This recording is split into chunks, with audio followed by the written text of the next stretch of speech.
Good morning. Yesterday I shared an email that was forwarded to me from one of my clients. Sorry for the dog barking. It's the world we live in these days. So that email was forwarded to me from one of my clients. And I posted a video on how to protect your business from that type of attack if it happened.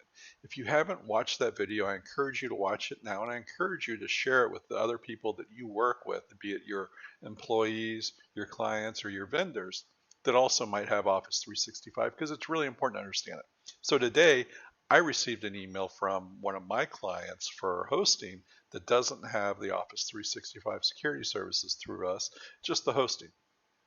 And it was a very well done email. The email came from the client to the client, had an attachment, which is an email attachment. We'll talk more about that in a minute. And even had his signature, his messaging, everything. So it looked extremely legit. And if you didn't know what to look for, you were going to fall for it. So here's what they did.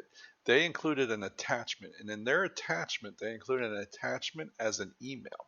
So all the antivirus software, it's going to scan the email. It's going to look for bad links inside the email itself. It's not going to find any bad links in this email because it's his signature, his links. Then it's going to scan the attachment. Now, in this particular case, the attachment, they know that if they attach an email as an attachment, and in that email they have an attachment, that final attachment isn't getting scanned. So a lot of times they'll include the payload there.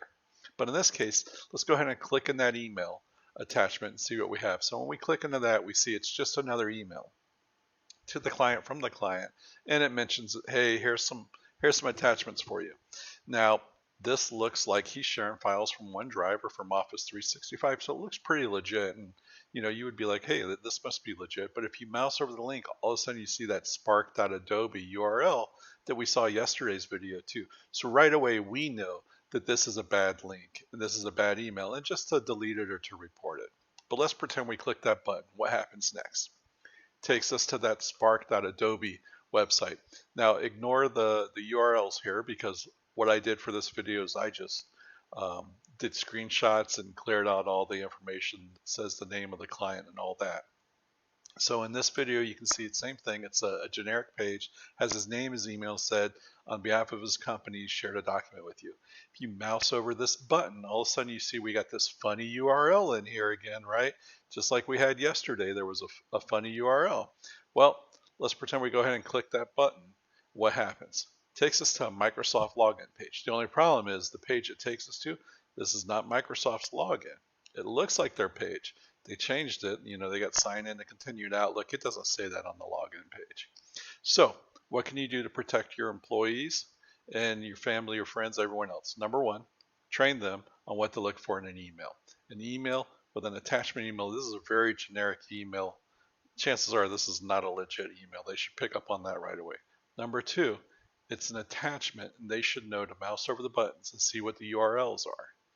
Number three, when they go to a page like this, they should know to look at the URLs there too. And number four, definitely don't fall for a fake Microsoft login page. If you train them with these things and show them what to look for, you're one step ahead. Number two thing is, you want to make sure you enable multi-factor authentication on your Office 365 and all your accounts that have it. You really need to enable MFA today if you haven't done it already. And you need to enforce it across your entire organization. And then number three, you need to put in the right antivirus or email security services, as well as antivirus on your desktops and everything else. You need to work with an IT vendor for that. A company like Applied Innovations can help you get the right pieces in place, and not only put them in place, but monitor them to make sure that they're there and they're protecting you. Hope you found this useful. If you, your clients, your vendors, or your friends, anyone has a question or concern with this, by all means, please have them contact Applied Innovations at appliedi.net. Or the other thing you should do is share the video.